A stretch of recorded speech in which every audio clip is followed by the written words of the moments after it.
मेटएक्सेल 50 mg tablet. बात करें दोस्तों इसके इस्तेमाल की, क्या क्या किन किन बीमारियों में हम इसका इस्तेमाल करते हैं, इसके अलावा कितना डोज डॉक्टर प्रिस्क्राइब करते हैं और क्या क्या साइड इफेक्ट देखने को मिलता है, आज हम लोग जानने वाले हैं इस टैबलेट के बारे में इस छोटी सी वीडियो में।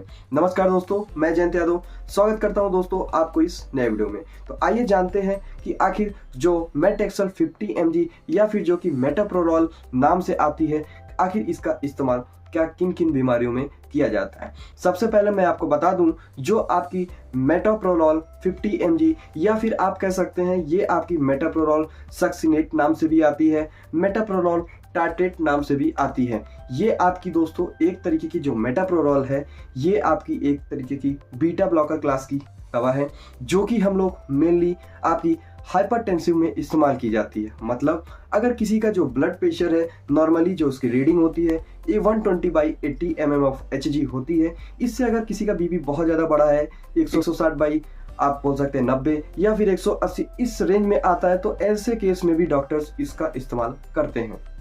इसके अलावा अगर किसी को इर्रेगुलर हार्ट बीट है, जिसको हम लोग पाल्पिटेशन के नाम से भी जानते हैं, या फिर आप कह सकते हैं इर्रेगुलर हार्ट बीट या टैकीकार्डिया हो गया किसी को, या फिर एरिथमियास है। एरिथमियास का ही मतलब होता है किसी की जो हार्ट बीट है, हार्ट रेट है, इर्रेगुलर है, उस केस में भी हम लोग मेटाप्रोलॉल 50 mg या आप बोल सकते हैं 100 mg में भी इसका इस्तेमाल किया जाता है। इसके अलावा दोस्तों बात करूं मैं आपका, ये आपकी अगर किसी को थायराइड की रिलेटेड प्रॉब्लम है, जिसको हम लोग थायरोटॉक्सिकोसिस भी बोलते हैं, उस केस में भी इसका इस्तेमाल किया जाता है। ऐसा माना जाता है कि अगर जो थायराइड T3 T4 का लेवल एलिवेटेड है, कार्डियोवैस्कुलर सिस्टम पे इफेक्ट करने की वजह से, उस केस में भी हम लोग इसका इस्तेमाल करते हैं। इसके अलावा अगर किसी को एंजाइना का पेन है, एंजाइना का पेन मतलब छाती में अगर किसी को दर्द हो रहा है जो कि हार्ट की वजह से उठ रहा है, तो उस केस में भी हम लोग इसका इस्तेमाल देते हैं।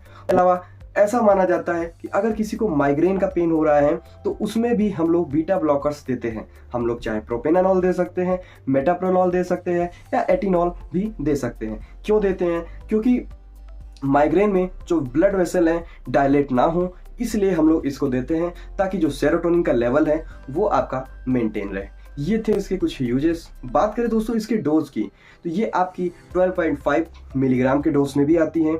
इसके अलावा 25 mg में भी आती हैं, 50 mg में भी आती है, और ये 100 mg में भी आती है। इवन इसका जो टैबलेट है ये आपकी 200 mg में भी आती है।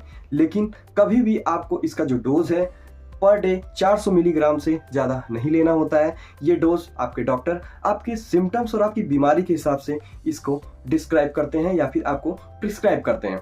ये था इसका डोजेस। और बात करें, क्योंकि हर दवाइयों का साइड इफेक्ट है, इसका भी है। साइड इफेक्ट की मैं बात करूं, कॉमन से साइड इफेक्ट देखने को मिलते हैं, जैसे कि चक्कर आना, क्योंकि ये बीपी के लिए दिया जा रहा है। अगर सही से आप इसको मैनेजमेंट नहीं कर पा रहे हैं तो आपको हाइपोटेंशन हो सकता है, मतलब कि आपका बीपी लो हो जाए। किसी किसी को देखने को मिलता है हार्ट बीट बहुत ज़्यादा कम हो गया है, ब्रेडिकार्डिया भी देखने को मिल सकता है, चक्कर आना, डिजीनेस जैसा कि।